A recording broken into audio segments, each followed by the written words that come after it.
Astaghfirullah. Bismillahirrahmanirrahim.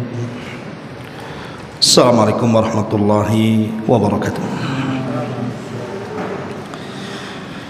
Alhamdulillah wassalatu wassalamu ala Rasulillah wa ala alihi wa sahbihi wa mawalah wa la hawla wa la quwwata illa billahi wa ba'du.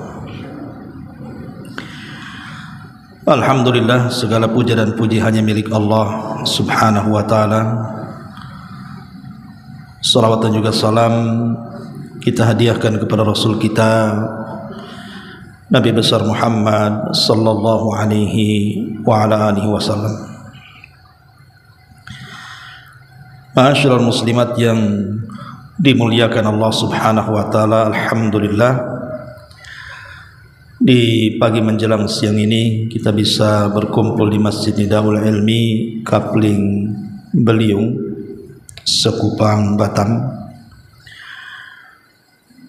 Dan tak lupa salawat serta salam senantiasa kita hadiahkan kepada Rasul kita Nabi besar Muhammad sallallahu alaihi wa ala alihi wasallam. Pembahasan di pagi menjelang siang ini kita akan membahas tentang salah satu keimanan yang merupakan rukun-rukun iman yang harus kita yakini dalam Islam, adalah al-imanu bi malaikatillah, beriman dengan malaikat-malaikat Allah. Dan salah satu dari malaikat-malaikat Allah kita kenal dengan sebutan Raqib dan juga Atid. Siapakah malaikat Raqib dan Atid ini? Apa pekerjaannya? Apa pengaruh keimanan bagi kita ketika kita beriman dengan malaikat Raqib dan Atid ini? Ma'asyiral muslimat yang dimuliakan Allah subhanahu wa ta'ala, disebutkan di beberapa ayat dalam Al-Quran dan beberapa hadis Nabi sallallahu alaihi wasallam tentang keberadaan malaikat Raqib dan juga Atid. Sebut saja dalam surah Al-Infitar ayat 10-12. Allah subhanahu wa ta'ala berfirman, wa inna alaikum lahafidhin kiraman katibin ya'lamuna ma taf'alun. Padahal sesungguhnya bagi kamu ada malaikat-malaikat yang senantiasa mengawasi pekerjaan. Malaikat-malaikat yang mulia di sisi Allah dan malaikat-malaikat yang mencatat perbuatan-perbuatan itu. Mereka mengetahui apa yang kamu kerjakan. Dari ayat ini Allah subhanahu wa ta'ala katakan kiraman katibin. Ada malaikat-malaikat yang senantiasa mencatat amalan kita. Kemudian disebutkan dalam surah Qaf ayat 17-18-nya, id yatalaqqal mutalaqqiyani anil yamini wa anis shimali qa'id ma yalfadu min qawlin illa ladaihi raqibun atid. Ketika dua orang malaikat mencatat amal perbuatannya, seorang duduk di sebelah kanan dan yang lain duduk di sebelah kiri, maka tidak ada satu ucapan pun yang diucapkan manusia melainkan ada di dekatnya malaikat pengawas yang selalu hadir. Itulah Raqib dan Atid. Di sini disebutkan di dalam surah Qaf, ma yalfadu min qaulin illa ladaihi raqibun atid. Tidak ada satupun ucapan yang diucapkan manusia kecuali ada Raqib dan Atid. Kemudian diulang lagi dalam surah Ar-Ra'd ayat 11. Allah subhanahu wa ta'ala berfirman, lahu mu'aqibatum min baini yadayhi wa min khalfihi yahfazunahu min amrillah. Bagi manusia itu ada malaikat-malaikat yang senantiasa menyertainya secara bergiliran, dari depan dan belakangnya, yang senantiasa menjaganya atas perintah Allah Subhanahu wa taala. Kemudian juga disebutkan dalam surah Al-An'am ayat 61, wa huwal qahiru fawqa ibadi wa yursilu alaikum hafadha hatta idza jaa ahadakumul maut tawaffathu rusuluna wa hum la yufarritun. Dan dialah penguasa mutlak atas semua hamba-hambanya, dan diutusnya kepadamu malaikat-malaikat yang senantiasa menjaga, sehingga apabila kematian datang kepada salah seorang di antara kamu, malaikat-malaikat kami mencabut nyawanya dan mereka tidak melalaikan tugas-tugasnya. Kemudian juga Allah Subhanahu wa taala mengatakan dalam surah Tariq ayat keempat, in kullu nafsin lama 'alaiha hafidh. Setiap orang itu pasti ada malaikat yang senantiasa menjaganya. Dan yang terakhir disebutkan dalam surah Al-Qamar ayat 52 sampai 53, wa kullu syai'in fa'aluhu fi zubur wa kullu saghirin wa kabirin mustatir. Dan segala sesuatu yang telah mereka perbuat tercatat dalam buku-buku catatan yang ada di tangan-tangan para malaikat. Dan segala urusan yang kecil maupun yang besar semua tertulis di tangan-tangan malaikat. Ayat-ayat ini dari mulai surah Al-Infitar ayat 10 sampai 12, kemudian surah Qaf ayat 17 sampai 18, kemudian surah Al-Qamar ayat 52 sampai 53, kemudian Ar-Ra'd ayat 11, kemudian Al-An'am ayat 61 dan surah Tariq ayat keempat. Ini semua sebagai dalil bahwa ada malaikat-malaikat yang senantiasa menyertai kita sepanjang waktu, mulai lahir kita sampai wafat kita. Siapa ini atau siapa malaikat yang senantiasa menyertai kita itu? Dialah malaikat Raqib dan juga malaikat Atid. Perlu ibu ketahui bahwa kalimat Raqib dan Atid itu bukan nama. Bukan nama seperti Munkar, Nakir, Jibril, Mikail, Israfil. Bukan. Raqib, Atid itu sifat. Jadi malaikat yang memiliki sifat Raqib dan malaikat yang memiliki sifat Atid. Jadi bukan nama ya. Kita sering salah menyebut malaikat namanya Raqib dan Atid. Bukan nama. Ini sifat. Bahwa ada malaikat itu tersifati dengan Raqib dan ada malaikat itu tersifati dengan sifat Atid. Apa Raqib dan apa Atid? Ulama mengatakan bahwa yang dimaksud Raqib di sini ada 3 makna. Disebut malaikat Raqib itu karena memiliki 3 makna. Yang pertama, annahu asyahid. Bahwa malaikat Raqib itu disebut Raqib karena dia asyahid, menyaksikan kita setiap hantakan waktu kita. Setiap detiknya itu diawasi betul. Dia menyaksikan apapun yang kita lakukan, baik dalam terjaganya kita, baik dalam tidurnya kita, baik dalam ucapannya kita, perbuatannya kita, apa yang kita katakan dalam hati secara batin ataukah yang kita katakan secara zahir, semua disaksikan malaikat ini. Itulah Raqib, senantiasa memperhatikan kita. Makna yang kedua, annahu al-hafidh. Makna yang kedua, maksudnya Raqib itu adalah malaikat yang senantiasa menjaga kita. Jadi kita dijaga oleh malaikat ini. Pamannya ibu lagi dari rumah ke pengajian sini, tiba-tiba ada kontainer lewat. Harusnya secara logika ibu ketabrak tuh, selamat pula ibu, alhamdulillah.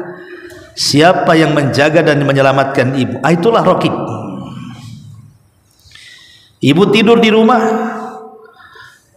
tidur di tembok, tidak tidur di kasur. Padahal kan banyak rayap-rayap itu, ada semut, ada binatang-binatang yang kecil. Ketika ibu tidur walaupun berjam-jam, tak ada tuh semut masuk kuping, semut masuk hidung, semut ganggu kita, nggak ada. Siapa yang jaga waktu kita tidur? Itulah raqib. Jadi dia menjaga kita. Ini makna yang kedua. Makna yang ketiga, bahwa dia adalah malaikat yang tatabbu lil umuri li umurin nas. Dia mencari-cari urusan-urusan manusia. Dia akan mengikuti kemana kita berada. Ibu mau ada urusan di Batam, mau ada urusan di Tanjung Pinang, mau ada urusan di Bandung, mau ada urusan di Jawa Barat, mau ada urusan di Flores, di mana saja, malaikat ini ikut terus.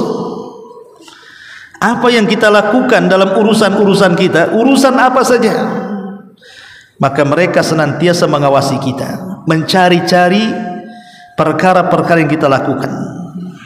Inilah tugasnya malaikat raqib, menyaksikan, menjaga dan mencari-cari urusan kita. Itulah disebut ar-raqib, namanya malaikat raqib. Adapun malaikat atid, disebut malaikat atid, memiliki dua makna. Makna yang pertama, annahul hadir alladhi la yaghib. Hadirun atau al-hadiru alladhi la yaghib. Malaikat itu senantiasa hadir dan tidak pernah luput dari kita, ada terus. Coba bayangkan ibu kalau kemana-mana sama suami, nggak bisa macam-macam kan bu, suaminya ada di situ terus. Lah bagaimana ini, malaikat ini kan nggak nampak tuh, tapi dia hadir terus. Dia tidak pernah tidak hadir depan kita, baik kita sedang terjaga atau sedang tidur, sedang mukim atau sedang safar, sedang taat atau sedang maksiat, semuanya hadir. Malaikat ada di situ menyaksikan kita. Itulah atid, ya. Kemudian makna yang kedua juga, annahul hafidul mu'tad. Annahul hafidu al-mu'ad, imma lil hifdi wa imma lisyahada. Bahwa atid adalah malaikat yang senantiasa menjaga dan terus menjaga dan terus memperhatikan, kurang lebih dengan raqib juga maknanya. Lah inilah hakikat tugas daripada dua malaikat yang tersifati dengan raqib, yang merupakan malaikat yang terus memperhatikan kita atau menyaksikan, menjaga kita dan mencari-cari urusan kita. Ataupun malaikat yang tersifati atid, karena dia senantiasa hadir dan tidak pernah luput dari pandangan dia akan perbuatan kita, dan senantiasa menjaga dan terus menjaganya. Ma'asyiral muslimat yang dimuliakan Allah Azza wa Jalla, berarti kesimpulannya dari makna raqib dan atid di sini, bahwa dua malaikat ini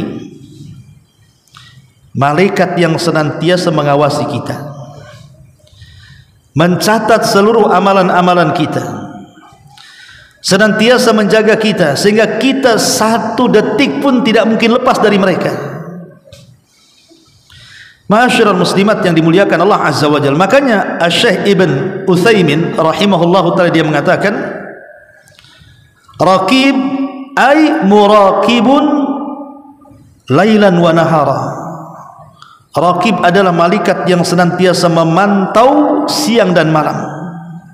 La yanfaq anil insan, tidak mungkin lepas dari manusia. Atid hadirun la yumkin an yaghib.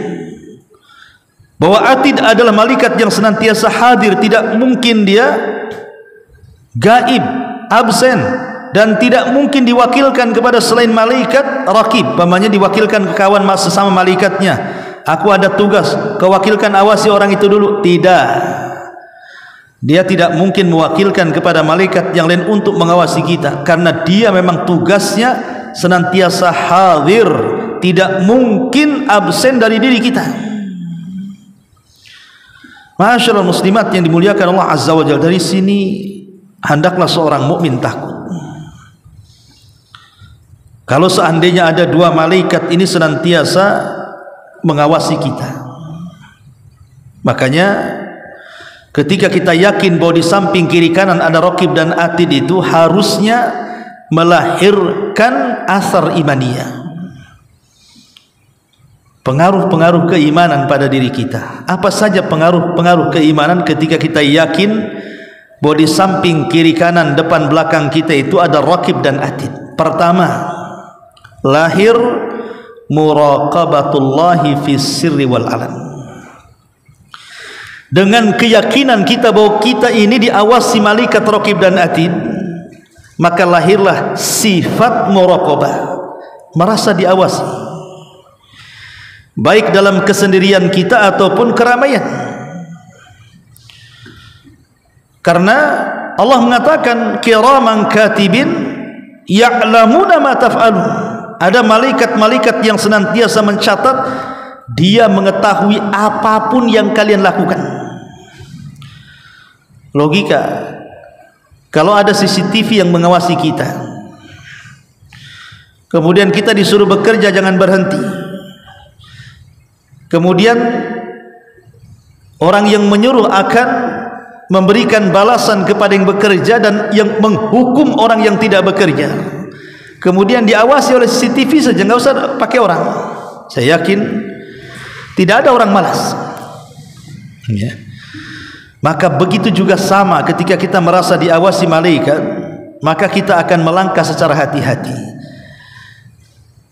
Ini yang pertama, bahwa dengan meyakini adanya raqib dan atid terlahirlah sifat muraqabah, merasa diawasi oleh Allah, sehingga kita tidak mungkin bicara sembarangan, tidak mungkin kita melakukan perbuatan maksiat sesuka kita, karena kita diawasi oleh dua malaikat yang ditugaskan Allah untuk memantau kita. Ini yang pertama. Yang kedua,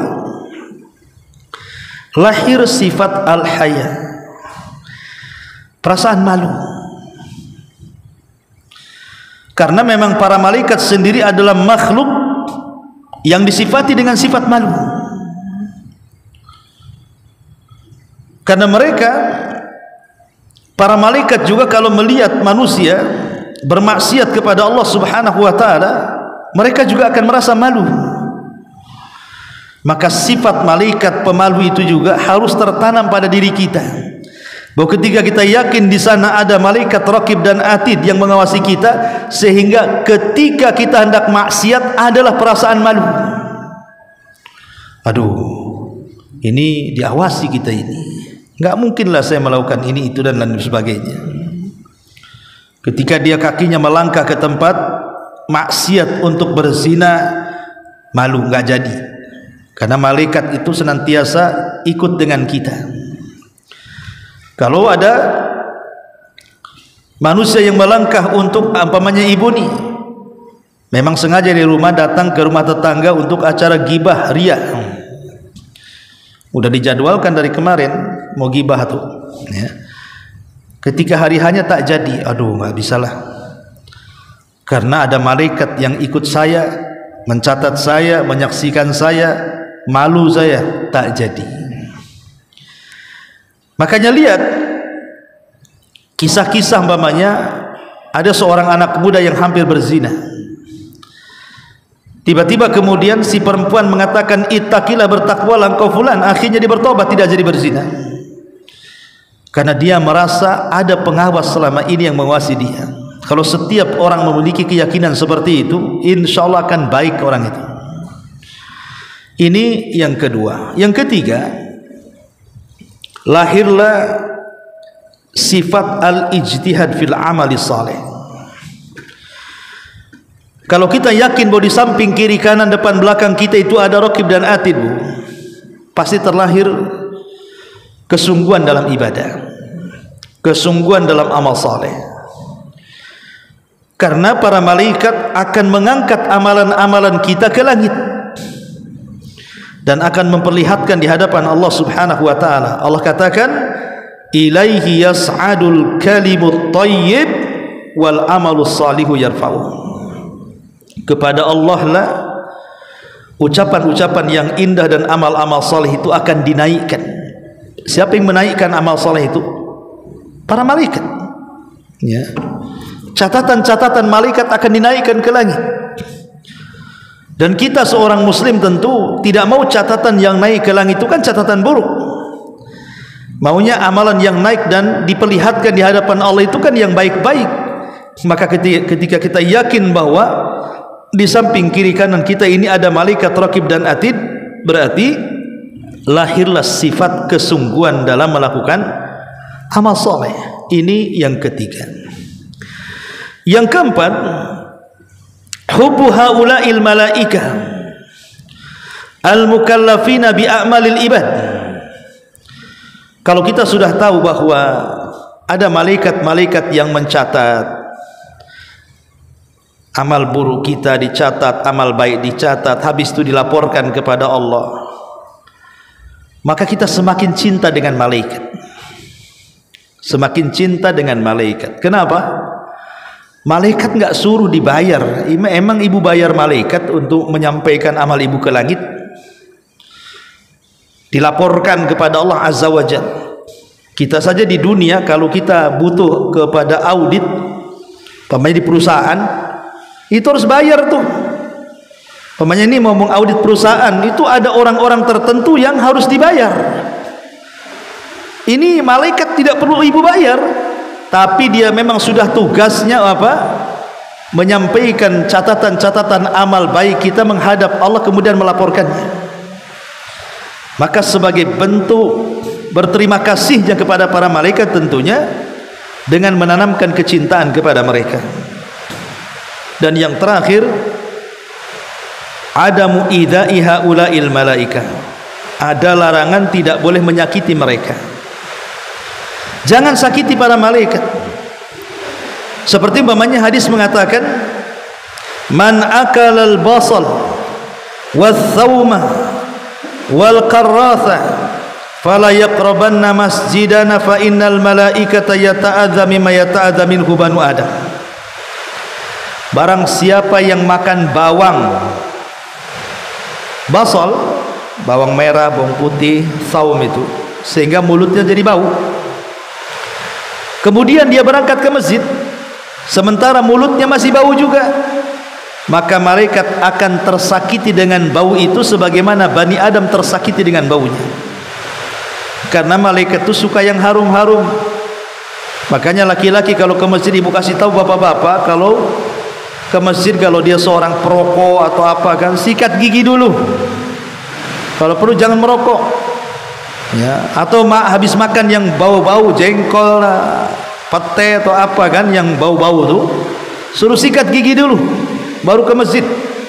Karena malaikat tidak suka dengan bau-bauan itu.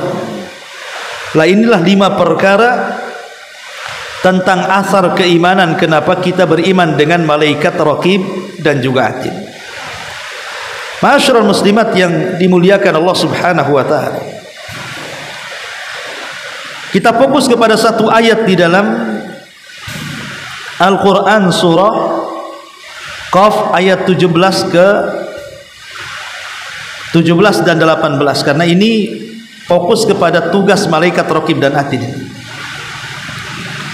Allah Subhanahu wa taala berfirman, id yatalaqqal mutalaqqiyani 'anil yamini wa 'anil shimali qa'id ma yalfidu min qaulin illa ladaihi raqibun atid.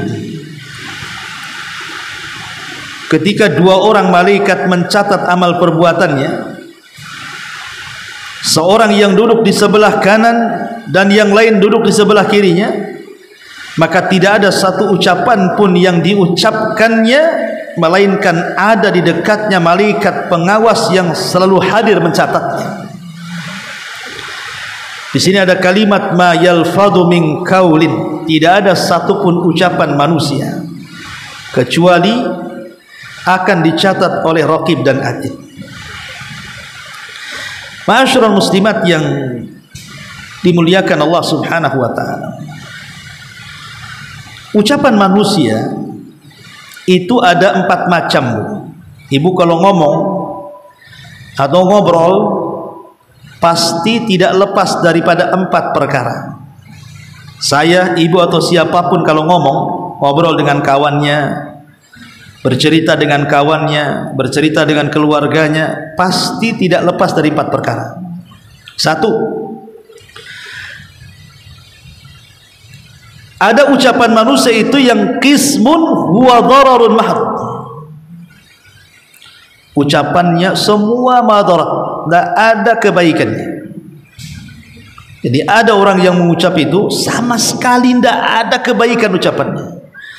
Isinya cacian, makian, gibahan, hinaan, pokoknya jelek semua. Ini yang pertama. Jadi ada orang yang ngomong itu kalau ngomong semua jahat isinya 100%. Ini yang pertama.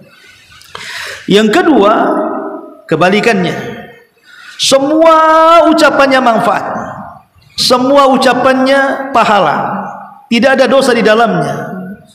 Mengajak manusia kepada kebaikan, mencegah manusia dari kemungkaran, berzikir, membaca Quran, pokoknya tidak dikeluarkan kecuali yang baik-baik.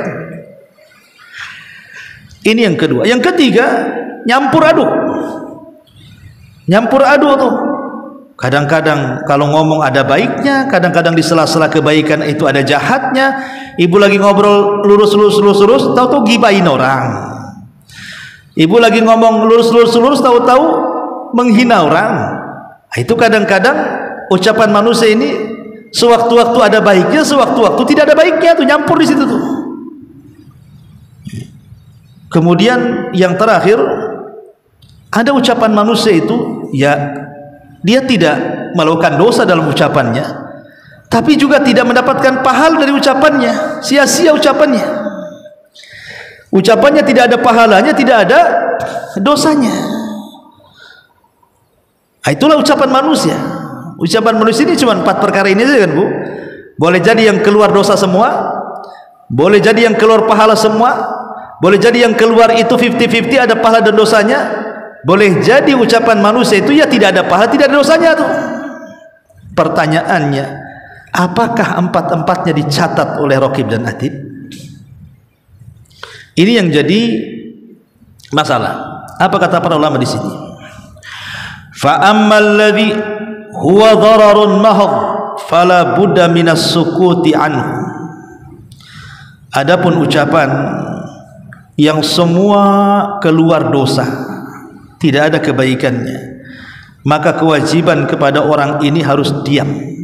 Kalau tidak bisa mengucapkan kalimat yang santun, diam, karena Anda dicatat malaikat. Ini yang pertama. Yang kedua,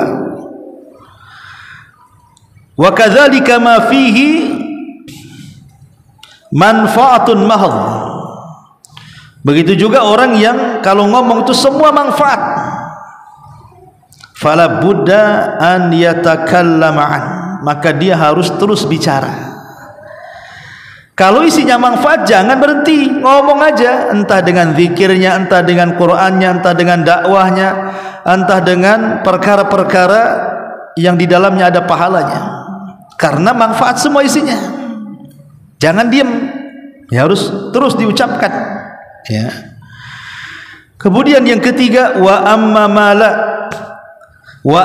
ma fihi dhararun wa manfaatun la tafi bidh-dharari. Maka orang yang kalau ngomong itu gado-gado, kadang-kadang ada dosanya, kadang-kadang ada pahalanya, kadang ada dosanya, kadang ada pahalanya, maka sebaiknya hindari yang dosa, kejar yang ada pahala. Kemudian yang terakhir, tidak ada dosa, tidak ada pahala, itu namanya fudul, berlebihan. ini bisa menghabiskan waktu, ngobrol ngalor ngidul ngetan ngulon tidak jelas. Memang nggak gibah orang, nggak namimah, nggak ngina orang, tapi ngabisin waktu, dia akan rugi. Maka kata para ulama, ada yang berpendapat bahwa yang dicatat itu cuman 2 saja. Ucapan yang mengandung pahala dan ucapan yang mengandung dosa. Ini yang akan dicatat. Adapun yang tidak mengandung pahala dan dosa, maka tidak dicatat. Ini satu pendapat. Pendapat yang kedua, semua dicatat. Mau ucapan itu ada dosanya, mau ucapan itu ada pahalanya, mau ucapan itu tidak ada dosanya, mau ucapan itu tidak ada pahalanya, semua dicatat. Tetapi yang dihisab cuma 2. Yang ada pahalanya dan yang ada dosanya saja. Tapi semuanya dicatat sebagai amanah. Tugas malaikat raqib atid itu sebagai pencatat, maka dicatat semuanya sampai kepada erungan orang yang sedang sakit tetap dicatat. Pamannya ada orang sakit bilang aduh, tetap dicatat tuh aduhnya tuh. Sebagaimana ketika Imam Ahmad sedang sakit parah, kemudian dia mengaduh karena kesakitan, maka muridnya menasihati, ya Imam, innal anina kalimatun wal kalimatu tuktab. Imam, ucapan aduh itu bagian daripada kalimat dan kalimat itu akan dicatat. Maka diam langsung Imam Ahmad, takut erungannya dicatat malaikat. Sampai dia meninggal dia tidak pernah mengaduh padahal dia merasakan sakit.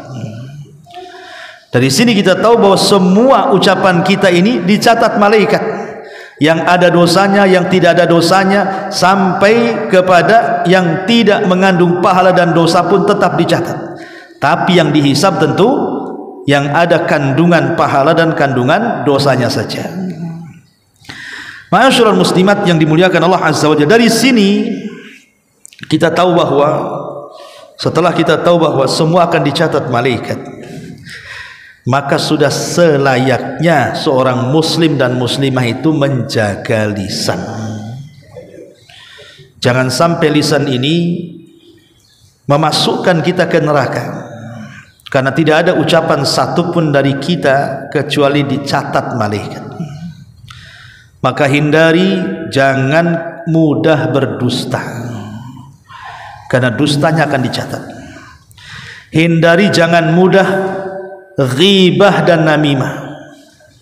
Dan ini penyakit kita semuanya, suka menggibah-gibah atau mendengar gibah. Karena gibah seseorang akan dicatat dan namimahnya pun akan dicatat.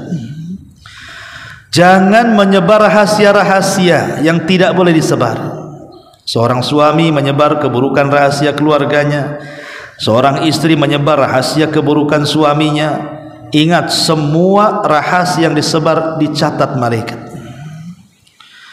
Jangan suka melaknat, mencaci, memaki, mengata-ngatai buruk orang, karena ucapan laknat, cacian, makian akan dicatat malaikat raqib dan atid. Jangan pula seseorang itu berbantah-bantah, berdebat yang tidak ada ilmunya, karena setiap perdebatan itu juga akan dicatat. Jangan mudah orang itu memberikan persaksian palsu, seperti yang banyak di persidangan, di pengadilan. Ada orang saksi dibayar, mau saja dia karena dibayar. Ingat, Anda bisa dibayar, tapi catatan persaksian Anda dicatat malaikat raqib dan atid dan dipertanggungjawabkan di hadapan Allah. Jangan juga kita suka mencela nasab, bangga dengan nasab. Saya anaknya fulan bin fulan bin fulan, atau saya ini di darah saya ada keturunan Nabi. Nah, ini bahaya kan itu. Bangga, ini bangga jahiliyah dengan nasab, maka ini akan dicatat oleh raqib dan atid. Ya. Termasuk juga orang yang menyebut-nyebut pemberian. Nyesel aku ngasih dia, katanya. Ngapain aku kasih dia, katanya. Kalau tahu dia begini, ngapain aku kasih dia, katanya. Akan dicatat. Ya. Kalau sudah sedekah ikhlas lah, ngapain disebut-sebut. Ya. Termasuk juga Allah akan mencatat ucapan manusia yang tidak ada gunanya. Ngabisin waktu saja ngobrol sama kawannya, akhirnya lupa zuhur, asar, maghrib, isya, subuh, ngobrol saja, dicatat semuanya. Jadi ucapan-ucapan ini semua akan dicatat oleh Raqib dan Atid. Maka kalau semua ucapan-ucapan manusia akan dicatat, sudah seharusnya pertama, jangan bicara kecuali yang ada manfaatnya. Yang kedua, pilih waktu yang tepat untuk bicara. Yang ketiga, jangan terlampau banyak bicara, karena banyak bicara itu pasti akan banyak kepelesetnya. Ketika banyak kepelesetnya berarti banyak dosanya. Ketika banyak dosanya berarti neraka tempatnya. Apalagi ya. Kemudian yang keempat, pilih bahasa yang akan dikeluarkan lisannya. Setiap daerah itu kan ada yang halus, ada halus sekali, ada yang kasar, ada yang kasar sekali. Kalau orang Jawa itu misalnya ada yang bahasa kromo, ya bahasa tinggi, ada yang bahasa biasa, ada yang bahasa kasar. Kan kita tahu tuh tiap-tiap daerah itu mesti ada lah bahasa-bahasa kayak gitu tuh. Maka pilih bahasa yang sesuai. Jadi diksi-diksi yang kita akan keluarkan itu harus betul-betul memilih mufradat, kosakata yang kalau bisa tidak menyakiti orang. Karena biasanya Bu, orang kalau ngomongnya kasar, kadang-kadang yang ngomong aja menyesal. Kenapa lah aku tadi ngomong begitu? Yang dengar sakit hati, kurang ajar dia ngomong kayak gitu sama saya katanya. Awas saja katanya. Yang ngomong aja bisa nyesel tuh kalau dia mengucapkan kalimat kotor itu. Apalagi yang dengar sakit hati. Tapi kalau omongannya baik, yang ngomong itu kayaknya puas sekali, dan yang dengar pula merasa lezat, pengen ketemu lagi, pengen ngobrol lagi dengan kita. Makanya pilih kosakata yang baik, ya, karena setiap kosakata itu akan dipertanggungjawabkan. Kemudian yang kelima, timbang perkataan ini. Ini gibah enggak ya? Nah, jadi ditimbang dulu Bu. Kalau ngomong tuh, kayaknya kita sudah gibahin orang ini. Enggak usah cerita lagi. Ditimbang, mikir ke situ tuh. Wah, ini kayaknya kita ada menghina orang, tak bagus nih. Langsung dihentikan di situ. Ditimbang tuh kalau ngomong, ini enggak dilanjut. Kalau bisa besok lanjut lagi ya. Kapan lagi kita?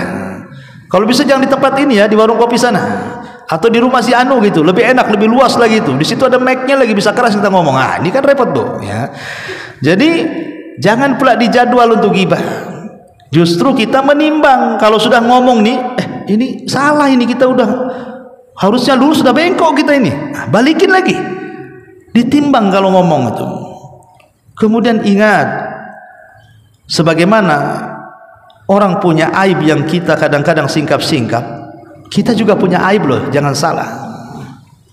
Jangan membongkar aib orang, karena nanti Allah akan kirim membongkar aib kita lebih parah dibandingkan kita membongkar aib orang. Karena al-jaza min jinsil amal, masalahnya balasan itu disesuaikan dengan amalannya. Kemudian kalau ngomong itu cari bahasa-bahasa yang mudah dipaham, jangan jelimet. Ada orang itu ngomong ngalur ngidul segitu pula lah, itu intinya. Jadi ambil bahasa yang mudah, yang enak gitu ya. Dan jangan membiasakan menggunakan bahasa-bahasa kotor, bahasa-bahasa menyakitkan, membentak-bentak. Pokoknya pandai-pandailah. Ketika memuji jangan berlebihan memuji. Ya, ketika mencela ya dihentikan celaannya. Dan jangan mengambil keridhaan manusia untuk bermaksiat kepada Allah. Contoh mamanya ini, karena kawannya banyak berjasa kepada ibu, kemudian dia pun ngajak gibah ibu layani saja. Kenapa? Enggak enak katanya. Dia udah banyak berbuat baik pula sama saya. Kalau saya pergi dari situ tersinggung pula dia, Ustaz. Enggak bisa lagi saya pinjam uang sama dia nanti. Itu kadang-kadang ada orang yang mencari keridhaan untuk bermaksiat. Enggak boleh, ya. Kalau sudah maksiat tetap maksiat. Kemudian kalau seandainya seseorang hendak bicara dengan orang, ya lihat waktu. Kalau bentuknya nasihat, dan menasihati itu maksudnya menyampaikan kebaikan kepada orang lain. Kadang ada orang memberikan nasihat itu bukan menasihati, tapi sedang membongkar-bongkar aib dia, atau dia nasihati depan orang jadi malu. Maka ini semua kan bagian daripada kalam, Bu. Maka saya nasihatkan, karena di samping kiri kanan depan belakang kita ini ada raqib dan atid, maka pandai-pandailah memilih kosakata dalam bicara. Wallahu a'lam bishawab. Ini yang bisa sampaikan mengenai tentang pengenalan kita kepada dua malaikat mulia, raqib dan juga atid. Taib, sebelum saya tutup, silahkan kalau ada yang bertanya.